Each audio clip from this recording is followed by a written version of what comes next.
Number of people said to me who were bigger in the game than me at the time, you need to cut your price point in half. I said, you know what, thank you, but no thanks. I was like, I'm going with this, I'm going to do it. That ended up in my 127k launch without a team, without ads, with a very small audience. Wow. The secret to high ticket sales is finally here. Featuring on the Times, Telegraph, CNN, and more. Do we need to be doing sales calls? I haven't done a sales call for over 18 months. And I Wow. A high ticket mentor and you've not had to do them? No. That's the thing you need to teach us all. Yeah, so I've got a 15k offer. I want you to talk me through the vehicle of how I can get that without a sales call. do you want me to tell you how I do it? I'd love you to. Okay. Give us an example of a micro offer. How does that work for you? So I love a micro offer. You have to go deep on one particular topic in a micro offer. Is high ticket for everyone? That's a great question. It takes a certain person to want to be able to do high ticket. It's not going to be for everyone, but I do believe everyone can do it. There's a criticism out there, kind of work that you do being a high ticket sales mentor. You're high ticket selling high ticket, so it's easier to sell. What's your response to that? Yes, so I don't care. Like Talk what? about, if you're going to talk about that stuff, Yeah. then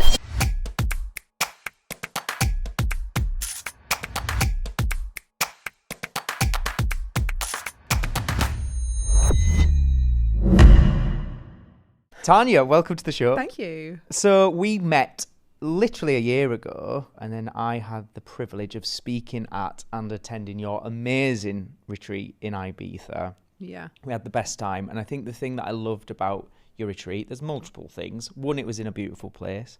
Two, the people. Just such an incredible group of people. And what I love, and obviously it was all female, apart from me, and that's not why I Total loved lads. it. That's not why I love it. Like, lads. It's not the reason. Oi. But like, yes, they're focused on earning good money. They're focused on empowering themselves, putting themselves out there, but also just so lovely, normal, great people, which is what I love. Yeah. But I also loved your whole approach. Like, you were fully immersed in the retreat as the host of it from the minute we got there. And I love that it was a nice mixture of practical learning, but also like dare I say it, the spiritual. Like, I was crying at one point, You doing were. some meditations. You were. I don't mind admitting that. That's cool. That's okay. What's the retreats like for you, and why do you do them, and what's the objective of those retreats? Oh, I love this. So straight in at the deep end. We do. So the whole objective for me is to really spend time with my people in person and connect at that deeper level, which you can only kind of scratch the surface with Zoom and online. I agree. Yeah. So a really important aspect of my business and the way I've now changed my business model is to have much more in person with my closer proximity clients, because the transformation is just so deep, so much deeper. So the whole aim for me is to really create and deliver a life-changing, once-in-a-lifetime experience and opportunity for my clients. And I'm pretty confident that we can kind of tick that box and say that we do that and deliver. I'm pretty sure one of your words verbatim was almost perfection when you did your little video at the end of Ibiza last year, 2025. And that really means a lot to me, because we do go all in. But it's really to create like a life-changing experience for everyone in that room. Talk to us about the house. If somebody's listening now, and obviously I can talk to it because I was there, but if they wasn't there and they're hearing from the outside in, what are the components that make up a life-changing experience? Oh, I love that. So for me, in my niche relative to what it is that I do, let's create some context here. So I'm a high ticket sales strategist. So of course I am highly strategy driven. I'm also a certified business strategist as well. And I'm also a doctor. So I love a step-by-step strategy. I love to follow a framework. I love to give my clients a framework so that if they get stuck at any point, we can go back to whichever pillar they need to revisit and implement. So it's definitely a big strategic element that is important, but more than that, it's bringing up the emotions of look at you and look how incredible you are. It's really getting my clients to have me as their mirror to say, look how far you've come, look how much further you've still got to go. You've only just started. this is what the experience is about, to really show my clients and the people in the room in Ibiza or in any of my spaces that actually they can achieve whatever it is that they want to. They can achieve the life that they want. They can achieve the business that they want. And I will be your biggest cheerleader all the way. I'm very involved with everything that I do, all of my spaces. It's very important to me that I'm involved. So that's a key part of a life-changing experience. But it's also focusing on those core touch points throughout the client journey, throughout the buyer journey, throughout the experience that you're delivering, to really create memorable points where they're like, Tania did that. No one else has done that. Or Tania dealt with that situation really well, and that's what I'm going to remember. And there's something that I refer to in my book as the peak end rule, which is it's a theory or a rule. I can't remember who created it, but it's in my book, and go and get a copy for anyone that hasn't read it. The high ticket method, which states that your clients and your people won't remember everything that you do with them. They will remember how you deal with the peaks of their experience with you. Even if it's a bad experience, they will remember how you dealt with that. And if you dealt with that positively, then they will remember that. Yeah. But also the end rule. Everyone remembers how you end an experience or a working relationship. So I really bring that philosophy into everything that I do, including my retreats, including my in-person strategy days. All of the small touch points are really well thought out and planned and implemented and executed with precision, because I am a perfectionist or a recovering perfectionist, whatever you want to call it. I still like things to be done right, okay? And that probably comes from my type A personality, being very ambitious, but also me being a medic as well. So it's really the strategic element, it's the touch points, it's remembering the peak end rule, but it's also holding that mirror up for my clients to show them that actually they can too. It's totally available for them if they just lean into the process. And the thing that kind of got me really emotional was the exercise where you had us basically visualizing and going back to a younger version of ourselves. Talk to us about what was that? What were we doing, and why is that part of the process? Yeah, so I don't do that in everything that I do. Yeah, you're not all going to cry all the time, just to be clear, with everything Tania does. No, and they're good tears, I think. Absolutely. And when you talk about what you said about it being like a life transformational experience, that was one of the core things for me. Yeah. It was that exercise. It brought out all the emotion to the surface. Yeah. And when that's out there, you have that realization, that perspective. Ultimately, you have that shift. We did a little bit of inner child work, a little bit of shadow work, which is really revisiting the younger version of ourselves that maybe struggled, or maybe were in difficult times, or maybe couldn't see the light at the end of the tunnel through whatever season they were in. And this is it's really important, because all of us will be carrying stories into our adulthood that were created and lived and experienced during our childhood. But because we've experienced them back then, doesn't mean that we have to carry them forward into our future from now. We don't need to. So what we did was kind of revisit the younger versions of ourselves and just give permission to that person to say, do you know what? It's all okay. It's all going to work out. Reassure them and comfort the younger version, that inner child version of ourselves, and say, it's all going to work out. It's all going to be okay. And, I still carry around stories that I have to work on. We all do. And I call BS if anyone says, no, I'm fine. I don't carry any stories from me or my childhood or anything. And that's part of the real powerful self-development process, to clean that up. Although it's not a once and done thing, that's a continuous thing that needs work doing. Like our mindset, like our money mindset is never a one and done thing, but to enable us then to step into our next level identity, because the identities that get us to where we are now, our child, our inner child, that's maybe gotten us to where we are now, but where a lot of us are headed, right, those identities, that identity cannot carry us forward. So that's why it was so important. So you're a high ticket strategist, business mentor. You're also, as you pointed out, you got a book, The High Ticket Method. Yeah. Talk to us about what that actually means. What is that, and what is the method? So The high ticket method is my 6-step system to mastering high ticket sales. And I created it. It was birthed, although I'm not sure I like that phrase. It was created through me realizing that too many people, especially women in the entrepreneurial space, have lowballed ourselves and lowballed our prices and really underestimated the caliber of client that we can be attracting into our world and serving at the same time. Why do you think that happens? So, I mean, to me, it's obvious because women in particular have been indoctrinated and programmed to not talk about money, to not talk about how much money they want to make, to not shout about how much money they have in their bank account. It's been frowned upon, and we've been taught and indoctrinated and programmed to be quiet about all of that stuff, almost like it's a little bit of a taboo. And I would say the UK in general, there's an element. So you've got like the layer of being female. Yeah. Then you've got the layer of being in the UK. I would then, from my own personal experience, say then I've got the layer of being in the north of England. Yeah. Where it is all very, oh, look at them. They're dead fancy. Who do they think they are? Yeah. And it is genuinely that attitude that wealth is bad. Yeah.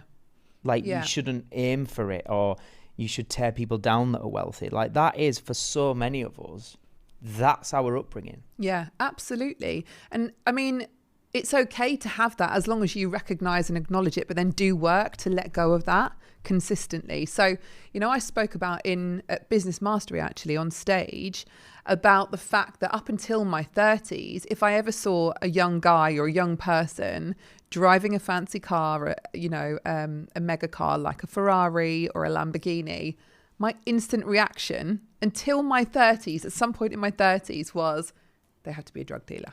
Right. Yeah. And that was because I was brought up with the mentality of, you know, to have a lot of money, you either work very, very hard and exchange all your time for money, or you have to be doing something dodgy. Right. You know, and I wasn't brought up by entrepreneurs or, you know, my parents are amazing. But they don't have the wealth mindset or the entrepreneurial mindset that comes from a place of growth and opportunity and possibility and potential over scarcity and lack mindset. And because again, that's another layer I think is generational. Like back then as well, it was even more rare that you'd see, you know, average normal people go on to do extraordinary, you know, incredible things and have that sort of mindset, right? Absolutely.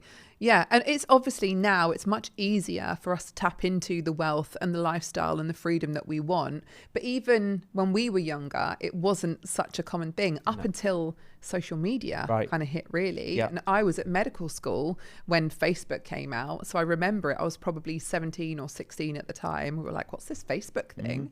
And before that, it was probably much harder. We know it was much harder because it was much harder to market, to advertise. It cost a lot more and to reach people. And a lot of us were brought up with the work ethic that you have to work hard if you want to make more money. The more money you want to make, the harder you have to work.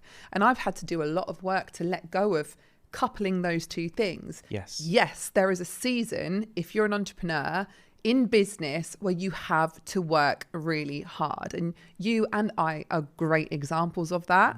But there are also seasons where you can then harvest all of the hard work that you've put in, but you can't expect to get to level 2 and harvest all the good stuff when you haven't done level 1, where you are working and you were putting in the hours and you're working weekends or working after everyone else in your household has gone to bed. And that's a big misconception that I see a lot of people kind of forget, because sometimes in the online space in particular, it's notorious for showcasing overnight success. Yeah. And showcasing, you know, you could do this one strategy and it's the fast track to whatever you want to get, and all of the kind of bro marketing, like you can achieve these results, just do my one strategy and in 1 month you'll make £1 million. It's bullshit, and we know that. Yeah. Right?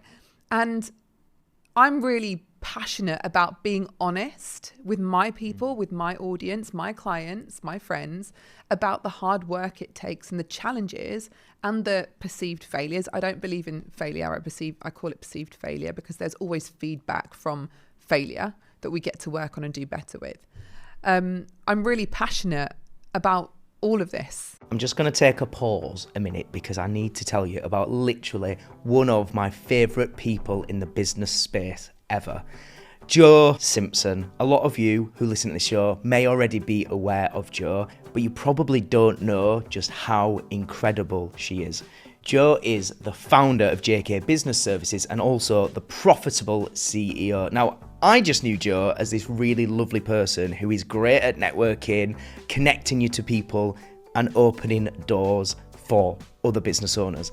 But she's also so much more than that. For over 24 years, Jo has been running a successful accountancy and bookkeeping practice, supporting ambitious business owners across the UK. Her specialist accounting team works primarily with online, retail, and service providers. So they truly understand how modern day entrepreneurs operate, including things like digital launches through to creating recurring revenue in your business. But Jo does not just focus on compliance. She helps business owners think like CEOs so that they can actually increase profitability, smooth out that cash flow, and have a business that actually pays them well.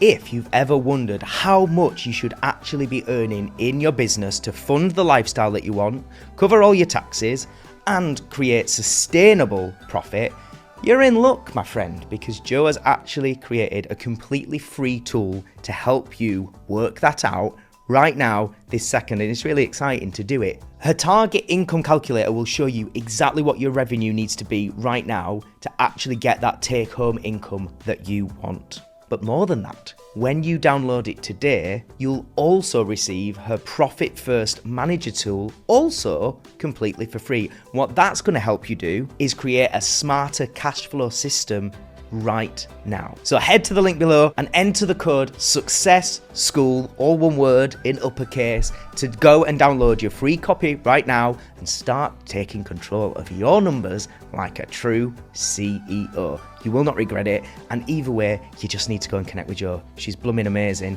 and she will change your business and your life. So just go do it.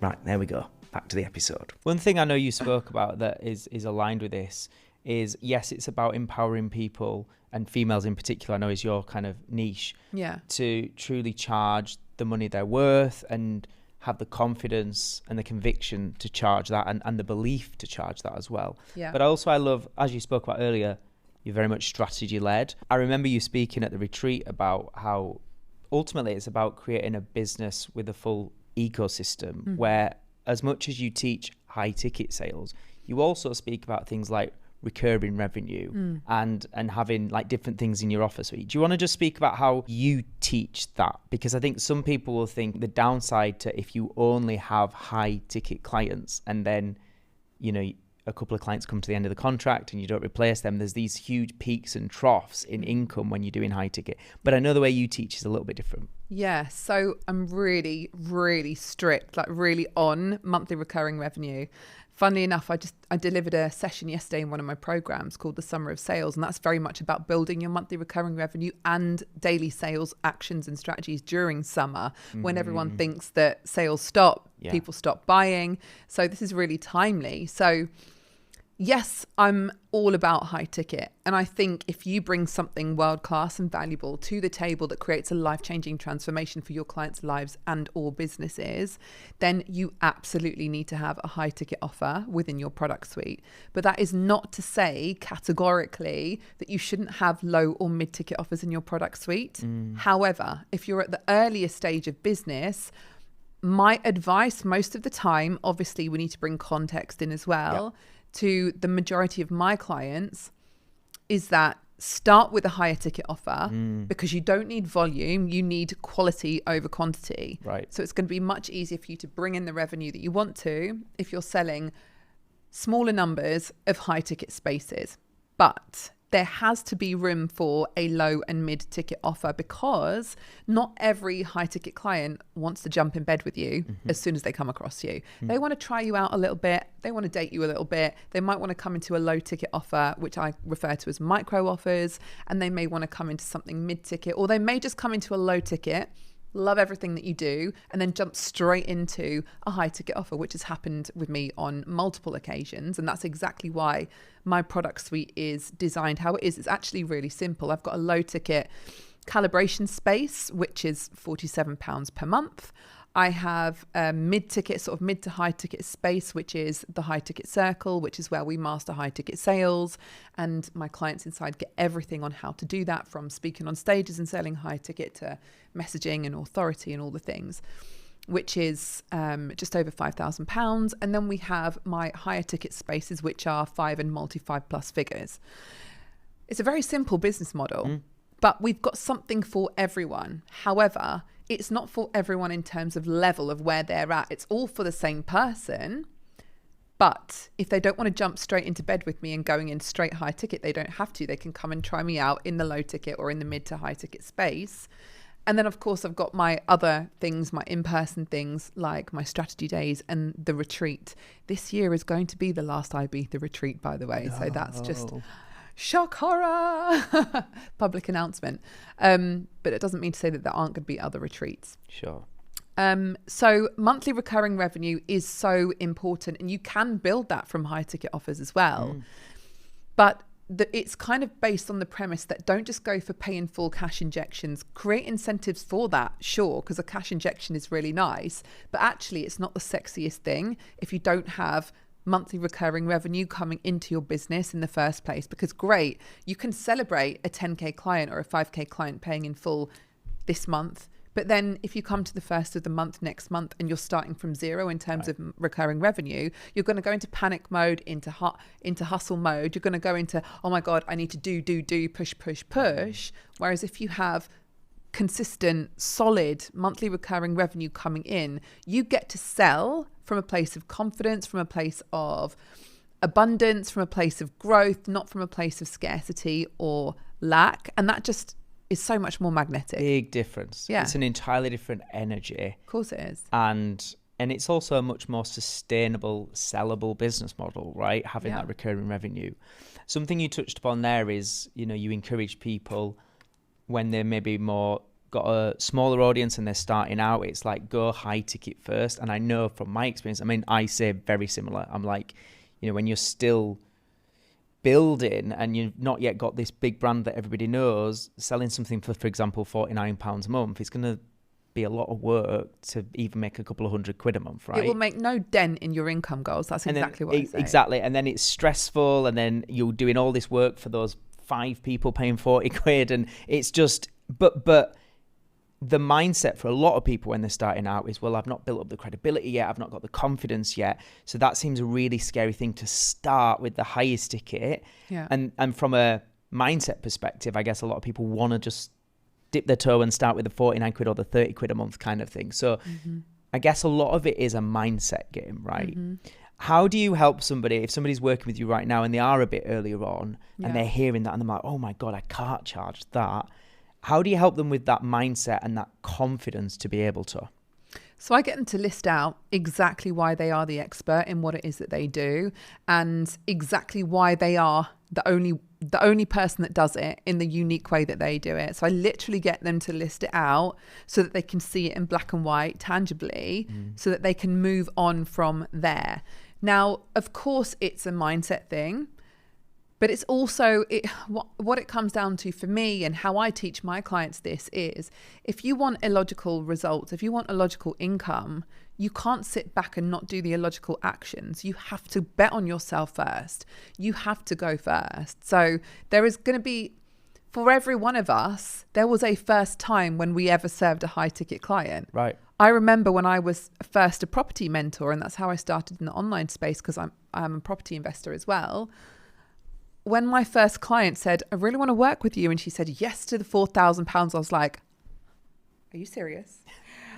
Do you want to pay me £4,000? I was like, oh my God, this woman wants to pay me £4,000. There's a first time for everything. Okay, that's not high ticket in what I class as high ticket these days, but that was a huge amount of money. Right. And it was the first ever person that was willing to pay me multi 4 figures to work with me. There is a first time for all of us to serve and convert a high ticket client. But what that point in time requires of you is to put yourself out there and go first and bet on yourself first and say, I'm moving, I'm making that move, I'm stepping forward, I'm leading from the front, and I'm doing it before I have the tangible proof that it's actually going to work. So it's definitely a mindset thing, but it's also a how committed are you to the results that you want thing as well. You have to challenge yourself, and that requires you to push yourself out of the zone in which you feel comfortable in. How does someone determine what is high ticket? Because it's like you said, at that point 4K was a lot, but you wouldn't consider it now. Is it based on their amount of expertise, their amount of experience? Like, how do they figure out what is high ticket for them? Yeah, I would probably say this is really different depending on what people feel is high ticket for them. I know people who charge 100 grand per year for 12 months of one-to-one mentoring. And I know people who charge a lot less than that for one-to-one, and they still class it as high ticket. So it's very dependent on the client, on the business, or the person in the business rather. For me personally, I would say anything above 5K, 10K, sort of 8K, you're moving into high ticket territory, roughly. But there is no hard and fast rule. There is no, this is a 10K offer and this has to be your high ticket thing. Of course, I work with my clients in a way that feels aligned, still stretchy, because it has to feel stretchy if you want to be moving and making progress, but it feels aligned for where they're at right now.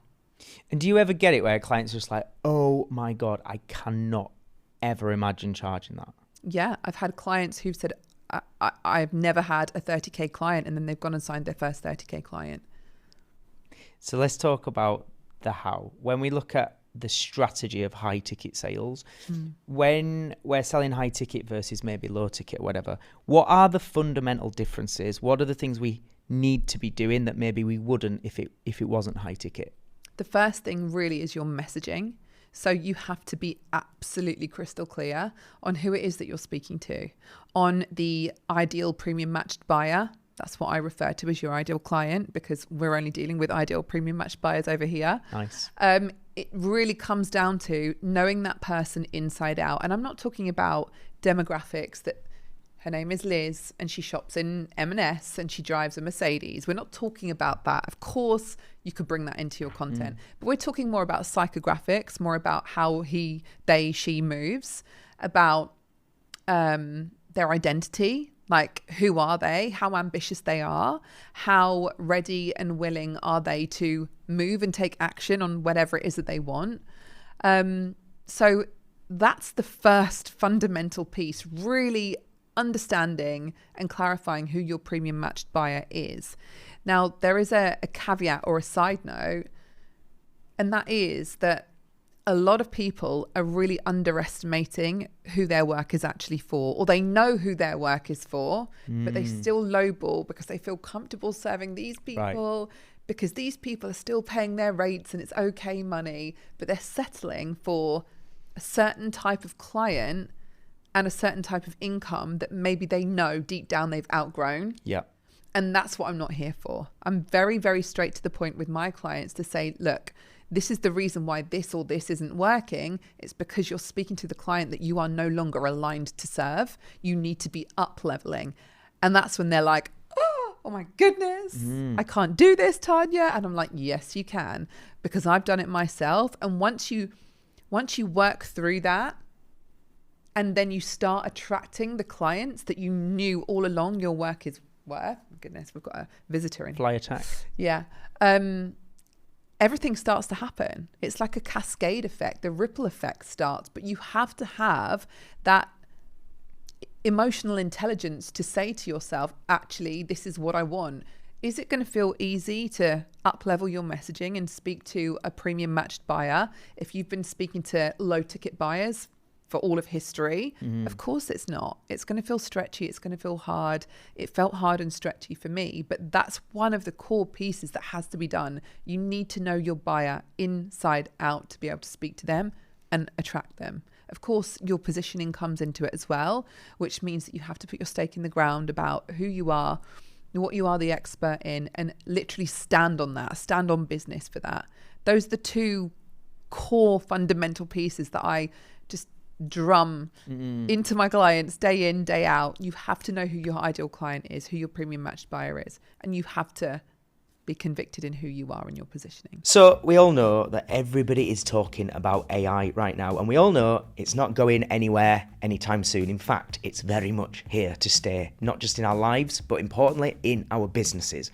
But if you're anything like me, you might just be feeling a little bit overwhelmed with it all, not really knowing what you need to be focusing on, what you need to do, or who to trust to give you the right advice.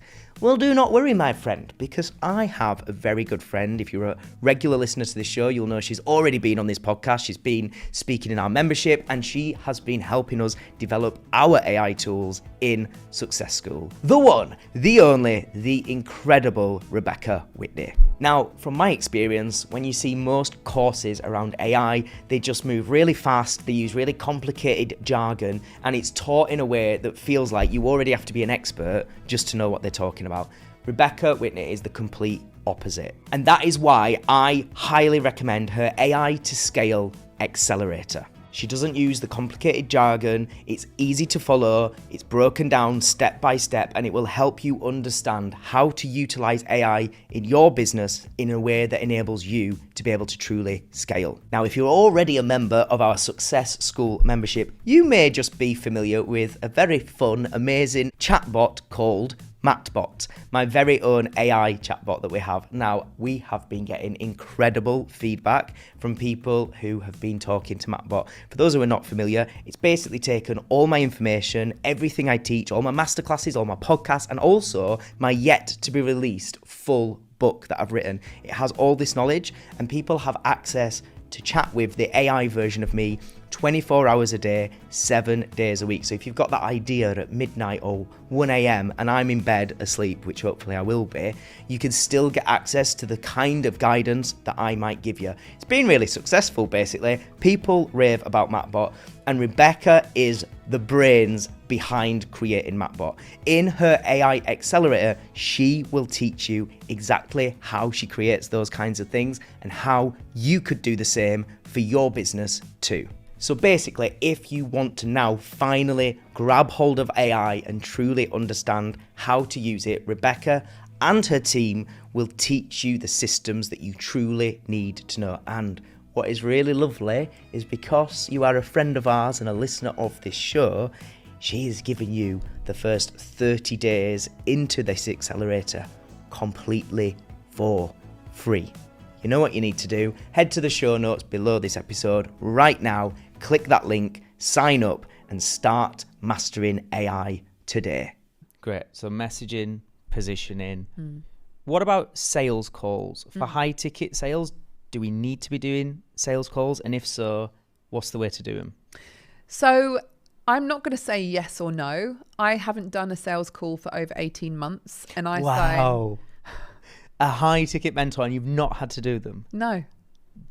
That's the thing you need to teach us all. Yeah. So it all comes down to messaging and positioning and your authority and your conversion vehicles. So I've got brilliant conversion vehicles that convert really highly. Tell us about that, the conversion vehicle. Yeah. So Walk us through one. Let's say we've got a, I don't know, 15k offer. Is that high ticket enough? Yeah. Doesn't need to be 20. 15's good. Right. I've got a 15k offer. I want you to talk me through the vehicle of how I can get that sale without a sales call. Do you want me to tell you how I do it? I'd love you to. Okay. Oh my goodness, we're going behind the scenes. Give us everything. So what works really well for me, and this is going to be different for everyone. Yep. But what works really well for me is when people are in the room with me. Whether that is in person, then that's really powerful, or whether that is in a virtual room with me, my conversion rate is, I don't know exactly what it is. My ops manager told me recently, but she was like, this is way above average. Wow. People, for me, convert so easily without sales calls because I don't do them when they're in the room with me, virtually or in person. And you mean as opposed to just creating content and social media and emails and things like that? You need that. Yeah. As your shop window. Got you. For people to book your rooms in the first place. Yes. You cannot negate that. You cannot negotiate on any of that. That's non-negotiable. You have to have a consistent brand presence. You have to have consistent messaging aligned with the premium match buyer you want to bring in. But the way that I love to convert is being in rooms with people. So this is like maybe speaking in people's memberships or speaking at on mastermind days, retreats, speaking on stages, that kind of stuff. Yes, but specifically my own rooms are where I convert a lot higher. So for example, I have an in-person strategy day once every quarter for non-clients. I have one for clients as well, but we have one for non-clients, and there is no heavy sales pitch, but they come and spend the day with me. And I mean, the last time we did it, we had 8 non-clients in there, and we did over £32,000 worth of sales in that room from 8 people.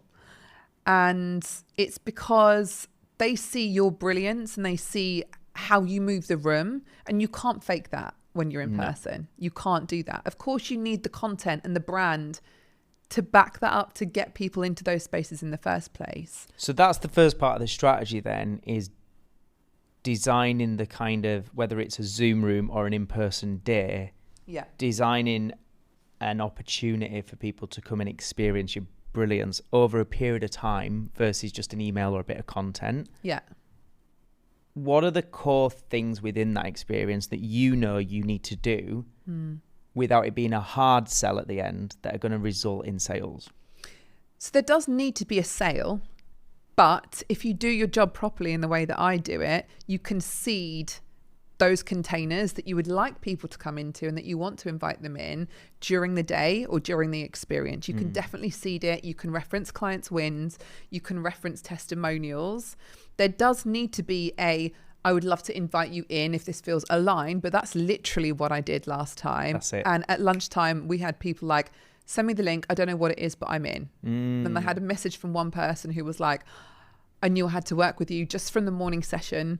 I didn't realize it's going to be 20 grand, but I'm in and I'm so happy that I am, kind of thing. Wow. So in terms of the experience, it comes back to the touch points. That's really important for me because I'm meticulous when it comes to branding, when it comes to gifting my clients, when it comes to surprising and delighting my clients. So that's big, isn't it? It's thinking of like creating a premium experience every step of the way. If you want to charge premium, it's almost like those small differences make the biggest difference, right? Absolutely. It's all of those small things that then compound into, okay, wow, that was an amazing experience. So of course you're going to showcase your work and your genius. And the way that I like to look at that, and my philosophy and ethos has always been, no matter what ticket a container you are delivering in, it is your job to be world class. It is your job to show up in that container, even if they're paying you £300 for the day or £47 a month or £33 for this micro offer. You have to show up as if it was a container that people were paying 50,000 or 100,000 to be in. Like, that's the level that I work towards, and that's my standard, and it works for me and it works for my clients. So when it comes to my days, when it comes to my strategy days, for example, of course, we do the strategy. You showcase your knowledge, you showcase your client wins, you showcase how people can work with you, you showcase being able to support them on the spot with hot seats and things. So it's not all pre-planned, and you can't fake that again. No. So it's all of these small touch points, showcasing who you are, that create that entire experience that then lend itself to people wanting to come and work with you longer term because they've had a taste of your magic. They've had a taste of what it's like to work with you, and they've gotten results in that short space of time. Right. That's something else as well, actually. A core piece of the formula is creating a fast win during these kind of experiences, whether it's a micro offer. So a micro offer is another conversion vehicle that works really well for me, but also in the room is another one, but it's still the same principles. Give us an example of a micro offer. How does that work for you? So I love a micro offer because it's something that you have to go, and our friend Dan Meredith is going to love this one. You have to go deep, not wide. Anybody that knows Dan knows exactly why he would love that. Yeah. I mean, we're giving him loads of plugs today. Yeah. He loves an innuendo. Absolutely. You have to go deep on one particular topic in a micro offer. Got it. Not and are wide. these things like, for example, you might run ads to like a tripwire, those kind of things? Is that what we're talking about? Yes, but I prefer to deliver micro offers live as a live experience. So again, the people inside can get a taste of what it's like to work with me and to see what I'm really about. Because so this is where they've paid, but it's a lower ticket. It's a lower ticket thing. Yeah. You want to be celebrating everyone in the room. The idea is because you go deep on one particular topic, you're then able to create fast wins with everyone in the room. Right. You get to celebrate them. You start to encourage loads of engagement. You start to encourage loads of celebrations. You get to then celebrate in your marketing and in your stories. And that's a core strategy that works really well. That's a great conversion vehicle for us and my clients. So for you and your clients that are dealing with high ticket, so you said there about, £20,000 offers and so on. Yeah. Have you and do you experience a lot of buyer's remorse? And not necessarily that it's like you or your clients are not delivering on what you said or even doing a great job, but just there's some people will find they get caught up in it. It sells on the day and then they go, oh my God, now I've gone back to whether it be my partner or my family. I've gone, that was a lot of money. I don't want, because I assume that's one of the fears people have around selling high ticket is they might be able to sell it, but then it's like, are people then going to pull out and be like, actually, I've changed my mind? Is that something you experience? And if so, how, like, what are the ways that we can handle that? Yeah, that's a great question. I really love that. So I'm really hot on the premium buyer experience as a whole. I'm really hot on what happens after the checkout. Like, what happens after the sale? Because that's the beginning, really. Exactly. And everyone's on social media shouting about, I can help you get sales. I make sales. I'm like, okay, cool. But Then how what? do you look after your clients beyond that? Right. I have an entire program on this, which is, because I'm so passionate about it. So it's really how you look after your clients from the moment they check out, from the moment that they pay and say, I'm in, through the onboarding process. But one of the core things that we implement straight away is we don't leave that client hanging. They will get their automations to get access to whatever they have rights to access. And if they have something like a one-to-one call included in their package, in their container, that's booked straight away. Yeah. So we create momentum from the start because our aim is to create a result with that client within a short period of time. Yeah. So that they can see, actually, this works. Okay, I trust this process. I trust my decision. And then they're much more fully committed. They're satisfied with their buying decision. Now, this doesn't mean to say that I haven't experienced clients having buyer's remorse. I have, but that's more in the past. It's not something that I deal with much of late, to be honest with you. Because we have a really solid onboarding process and we know how to look after our clients from the moment that they click the checkout, from the moment that they buy. And that has really been birthed from my experiences as a high ticket buyer, as a high ticket client. So I have always invested in the highest level of support or container, mentor, wherever I possibly could. Even if I didn't have the capital and liquidity, I went and made it. I went and did a launch and then I invested because I knew that I don't want to mess around here. I want to pay to have the convenience of that person next to me or in my back pocket. Okay. So it's the way that you structure your premium buyer experience. And it's speed is what I'm hearing as well. It's Absolutely. like you say, not leaving them hanging. No, I mean, absolutely. you just touched upon there. I'm interested in, you were saying you invest in high ticket. Do you think there's some truth to that kind of school of thought that you sell how you buy? So if you're one of those people, I would never spend that money. Like, it's going to be very hard to charge that kind of money if you have those kind of beliefs. Yeah, I do agree. I do believe in that, because how are you going to know how those people think and buy and make buying decisions if you haven't done it yourself? Right. I've invested like a lot of money, I know you have too, into really high ticket spaces, high ticket mentors. I've worked with the best in the industry. I still do. And it takes a certain person to make those commitments and to make those investments. How can you message to that person if you haven't experienced that? Yeah. I mean, we talk about things like imposter syndrome, and you project, if you're not careful, you're going to project your fears on, how you sell that when you would never pay that sort of money is going to impact it's going to impact your energy. It's going to impact what you say. So if you want to be making the big bucks, you've also got to be willing to invest the big bucks, so to speak. Agreed. What about, there's a criticism out there of the kind of work that you do being a high ticket sales mentor, where people will say, but you're high ticket selling high ticket, so it's easier to sell because psychologically people wouldn't expect you to be cheap. What's your response to that? And have you got a range of clients that you've helped do high ticket, maybe in industries, niches that people wouldn't expect to do high ticket? Yeah, totally. So a lot of people do get hung up on the fact that if they're not a business coach or a money mentor or someone who helps someone make more money, that it's not applicable to them, but it absolutely is. And I have the receipts. I have clients, like one comes to mind who you met in Ibiza actually, who is she's nothing to do with business, nothing to do with money. She works with women in wellness. That's what she does. And I mean, she's a great example of the whole monthly recurring revenue story. She's also a great example of really leaning into high ticket and always thinking that it was never for her, stepping into the work that we did together, leaning into the process and trusting the process. She came to me burnt out, just delivering one-to-one work, only selling on sales calls. We worked together, completely reworked her product suite, built a signature scalable offer that now brings in the majority of her monthly recurring revenue.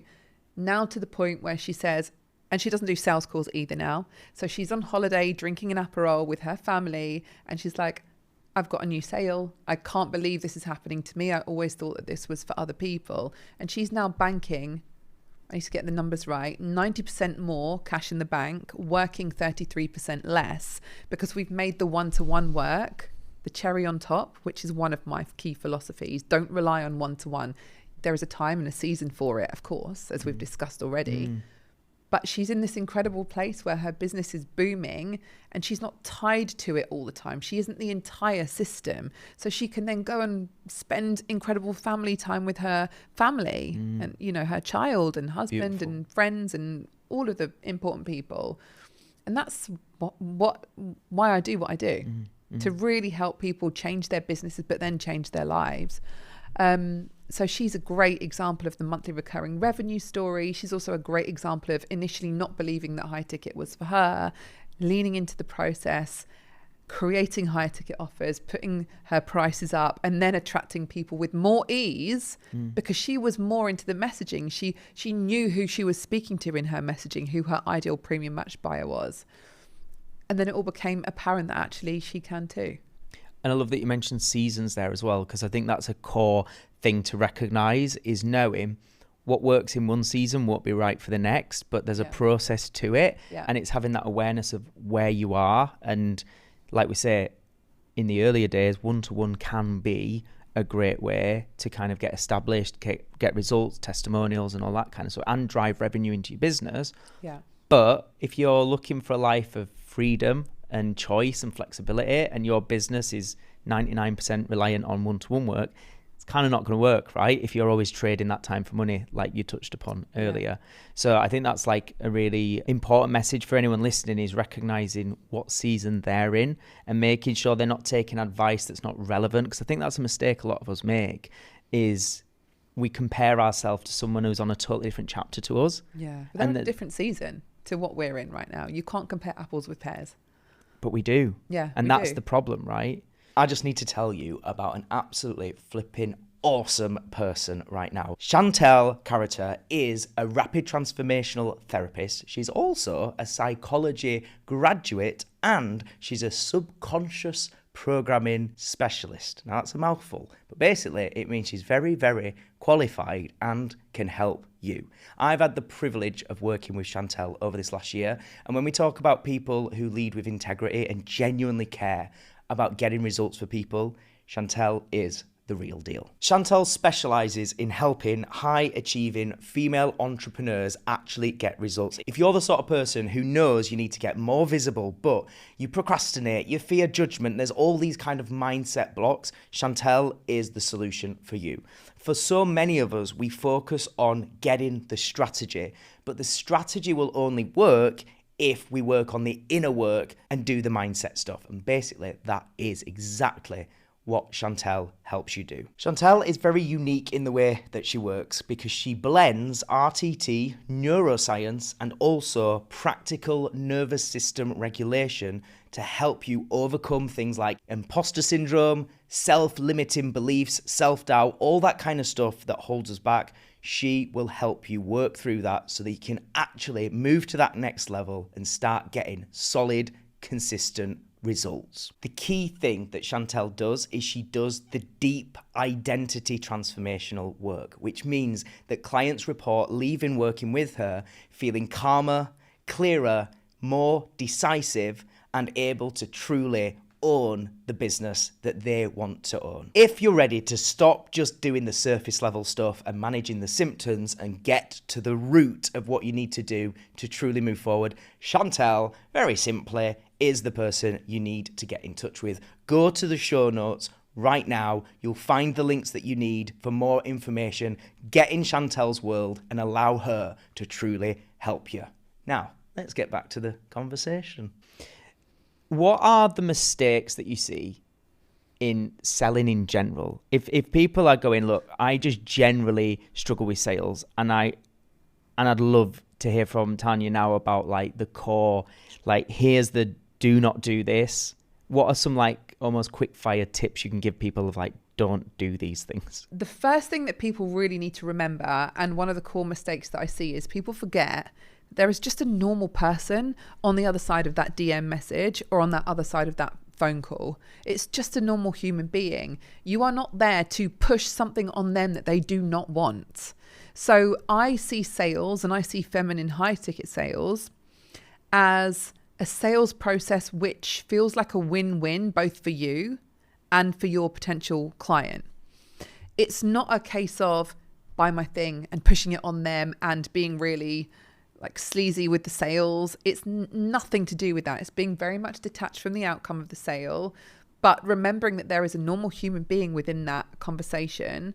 You are simply presenting the solution that they need to resolving their problem. That is all sales and ultimately business is, right? Because I think the alternative is people almost get into that energy of it's like they need to pass the test or they're doing an interview. And instead of just coming to the basis of this is just trying to figure out if this really is the right fit. And it's not that you're on trial or being interviewed. It's just a conversation, right? Or whether it's, you know, selling at the end of a webinar, it's just inviting them to an opportunity and seeing if it's the right match. Yeah. So one big mistake that I see is people jumping straight into the pitch. I've seen where people have done, you know, they've had calls, they've done DMs, they've jumped straight into the pitch in message one. I'm like, no, we don't do that. You have to, in any social setting, you would always build rapport first. Hi, what's your name? What do you do? Or I've seen that you've done this online. Tell me about that. You need to be building rapport and personalizing the conversation with that person. You don't ever jump in with a pitch. It's the whole buy me a drink first, isn't it? 100%. They're not going to want to jump in bed with you straight away. It's like, buy me a drink. Unfortunately. But you got it, right? That's just, but I love what you're saying there. That's just in life, social skills. And when it comes to sales, so many people get weird about it instead of just remembering those basic principles. Yeah, absolutely. Then a key part of the sales process is really putting your doctor's hat on and diagnosing by letting the potential client give you all of the gold, all of the information that you then need to present your solution, your offer as the solution to their problem. So one of the core pieces of a brilliant sales conversation would be to let the potential client speak and you just sit back and listen and take mental notes, because then what you're able to do is pull out core pieces that enable you to then present your offer and say, this is the solution to what you want. Like, I've done this before. I've supported people just like you. We can create the result that you want within this container, and this is my recommendation. A lot of people as well, I see run through the pricing, run through the investment really hurriedly, really quick, really fast without being convicted and then rushing on to the next thing. It just really lacks confidence and it lacks conviction, which premium buyers need. They need to see that you are convicted, that you are absolutely unwavering in your confidence, that you can help them achieve the result. You can't guarantee, you can't promise, of course. The onus lies with them to get the result, but you are there to support them. What other mistakes? I mean, those are sort of the top ones that I come across often. The other one, actually, this is really a really good one. Creating and taking people through the buying process, elevating them into emotion. Like, how is it going to feel if you create this result? How is your life going to change if you were to create this result? People don't do that enough. People just talk about all the logic. They talk about the transformation. They talk about the process.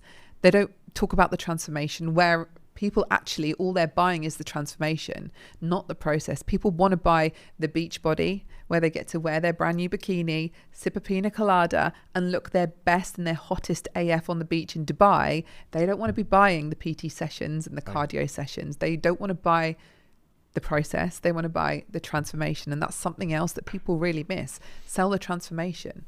Because Sell the transformation. It's remembering that people buy on emotion and then back it up with logic second. Exactly. Right? That's what I was going to say. And that's the core thing, I think, that people that are inexperienced, they just think, I'll just tell them all the stuff that I'm doing for them. You get these amount of sessions and they just almost like list the things they get. Everyone's going to check out. Right. People check out when you're like, you get 24/7 WhatsApp access and 3 Zoom calls with me a week. Nobody actually cares. I don't care. Yeah. Like If you're going to talk about that stuff, yeah, then link it to the transformation it's going to create. Sure. Yeah. Please. But don't just list the process and everything that's included. The other thing that I see people doing is when they go to increase their prices, a lot of the time people think, I need to add more. Like, I need to add more to justify elevating my price points. Yeah. When you actually don't. People are investing in you for your expertise, your years of expertise, your years of perceived failure, your years of wins, challenges, and all the investments that you've made in your self-development and personal development as well. And also speed of outcome, because when somebody's more experienced, they can just very quickly give you the answer. So it's convenient. What I've found is in a lot of the more you pay, sometimes the less you get in terms of time, but the quicker you get to the outcome. And that is worth more money. If you can pay a mentor that they might only give you a 30-minute session, but they give you all the answers and you get the result in a month off the back of it, versus someone who does an hour a week every week and 6 months later, you still haven't got the result. Like, the first option is always going to be more valuable, even though it was only 30 minutes of their time. And I think, like, you're dead right in highlighting that people think I've got to give more stuff instead of just like leaning into, I've got the experience, I can get you this result with less time, giving you less stuff as well. Tell us a little bit more about your journey and you, because I know you said there, like, the reason you do this, you know, it's when you see that transformation and somebody living that life. Take us back to life before what you're doing now and the role you was in and why you ended up transitioning. Yes. So I am a radiology doctor, and I became a doctor because I knew that I was born to help people. Like, that's inherent in me. I am here to be your biggest cheerleader and to push you into the success that you want and be by your side. But back in the day, I'm not that old. Back in day. Oh no. The accent's She's also coming great out. at accents, just to say. So Oh, no. yeah, we might get that at the end. I might get yes. you to just do 5 different accents. I'll be like one after the other. I'll probably get shot down for that. Maybe. We'll see. So I knew I was born to help people, and back then and through my back in day, I always thought, well, it's going to be being a doctor. Like, all of my uncles and aunts on my father's side are doctors, and they've created successful lives for themselves, and I was brought up around that. Neither of my parents were medical doctors, by the way, so they were like the odd ones out, but all of my uncles and my cousins and my aunties are and were. And so I thought that my job and purpose being here was to help people with their health. But in my journey as a medic, as a doctor, getting to consultancy level, I became very, very burnt out. Like, I say borderline depressed, but I would argue that I was depressed, totally unfulfilled with my life. The responsibility that I held on myself and my shoulders was just huge, that I couldn't leave my work at the hospital. I brought it back with me, and I always questioned, did I do this right? Did I do this? Because I'm a high achiever. I don't like to fail. I do, but I don't like it.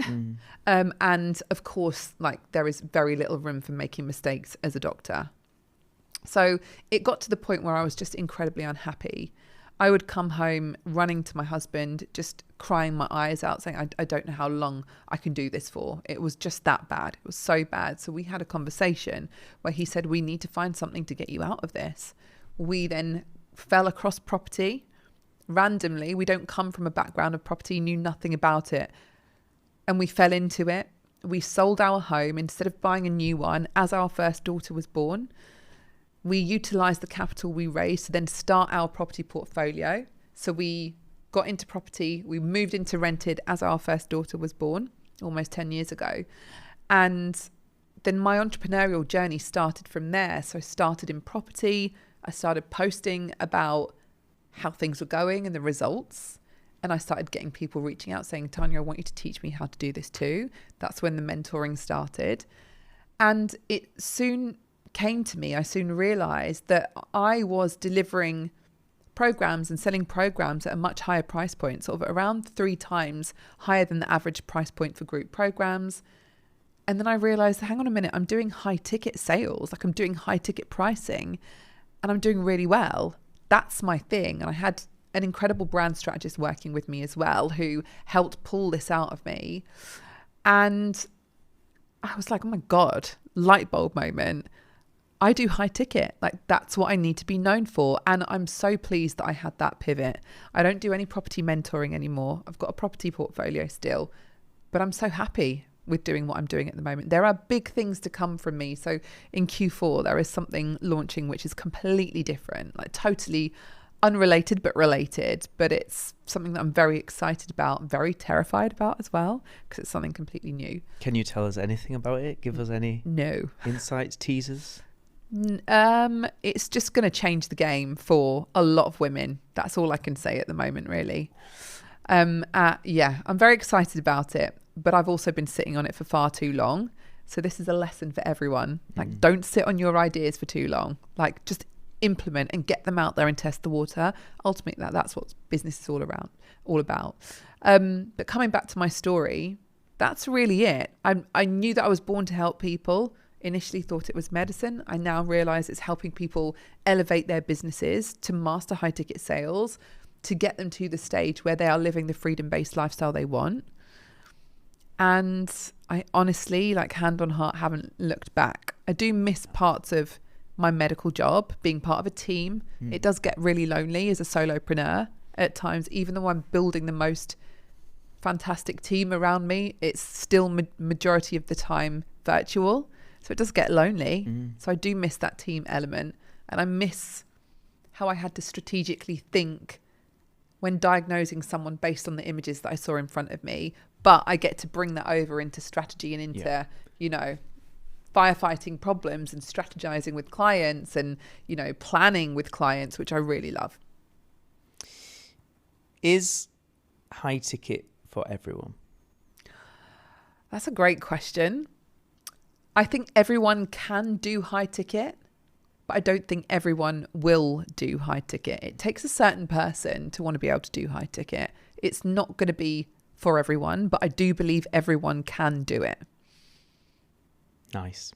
Right, we're going to go into the questions that I ask all guests on the show. So the first one is, what is some of the best life advice that you've received that today you still live by? Yeah, so have you ever heard of the eat the frog theory? Yeah. Yeah, that's a big one. I don't like it. No. But so essentially what this is eat the frog is when you have a set of tasks to do and there is one or two that you really don't want to do, that you really feel uncomfortable about, just do them first and get them out the way. It just saves so much headspace and mind space. So that's definitely one that I live by. I don't always practice it, but most of the time I do. It's a great one. And I think as well, like willpower, if you leave stuff later in the day or later in the week, willpower's generally lower. You're less likely to do it. Then it drags into another week. So it's such a good thing to live by, is just the sooner you do it, the sooner you're going to feel better. There's momentum. You can move forward. Brilliant. All right. Flip side is some of the worst advice. It might have been advice that was well-meaning, but from your experience, you're like, no, that's bad advice. To me personally? Yeah. Yeah. Ooh, I love this. So it's come straight to me. So... And there is no shade on anyone that I'm sort of referring to in this at all, but it was advice that I said, okay, thanks, but no. Yeah. So one of my launches I was doing, the program that I was selling was, again, like 3 times industry average. And a number of people said to me who were, you know, bigger in the game than me at the time, who I respect massively, said to me, you need to cut your price point in half. Like, you're not going to, like, others said to me, you're not going to sell at this price point. And I took that on board and kind of digested it and thought about it. But then I said, you know what? I know what this creates. I know the transformations that my clients have had previously. I'd never sold it at that price point, but I was like, I'm going with this. I'm going to do it. I was leading from the front first without having the tangible proof that I could do it. Wow. So I didn't take the advice on and implement. I said, you know what? Thank you, but no thanks. We're going with the price point. And that ended up in my 127K launch. Nice. Without a team, without ads, with a very small audience. Wow. That's impressive. Thank you. Okay, the next question. I think quite often when we hear from an expert like yourself, or we're listening to people on podcasts, is naturally we put them on a pedestal. We're like, they're really good at this thing. They've achieved something substantial. I think it's really important. And one of the things that matters to me is reminding our audience that we're all human. Yeah. We all make mistakes. We all have challenges and difficult times. So the question is, if you're happy to share, what is one thing that you're struggling with right now and how are you working through it? So I would say I'm a very, very ambitious woman who has all of the ideas and all of the intention of getting to a certain level and creating a certain level of success or creating certain experiences. But I'm also a mother and a wife. So I've got 2 children who are 9 and 6 years old, my 2 little girls who are everything to me. I'm also a daughter as well to my wonderful dad. And sometimes it can get really difficult juggling all of those balls at the same time in the air, when you're really driven and you really want to achieve, but you also want to be really present and be the mum role model that you want for your kids, and also be the wife that you want and the daughter, and so on. So I do genuinely find that struggle a challenge. And oftentimes what that means for me is then leaning into the girl and the woman who pushes, who does more, who implements more, who adds more to her to-do list. And what I'm really trying to do now is to lean back from that into my identity work more. So into who am I showing up as, rather than what am I doing? That's really what I'm trying to actively do in this current season that I'm in, of juggling all of the things, because it is a real juggle. And most of my clients are mums as well, so I know that they hear me on this.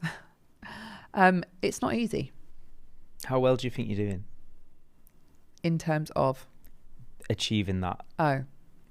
The identity work and not just pushing. Actually, I had a call with my COO before I got on the train to come here today, and a few things came up in that conversation, in that meeting, and she said to me almost verbatim, look how you've just responded to that situation. Like a few weeks or a few months back, that would have completely set you off kilter. It would have completely kicked your nervous system out of kilter. But look how you've just dealt with that. So I actually think I'm doing okay. I love it.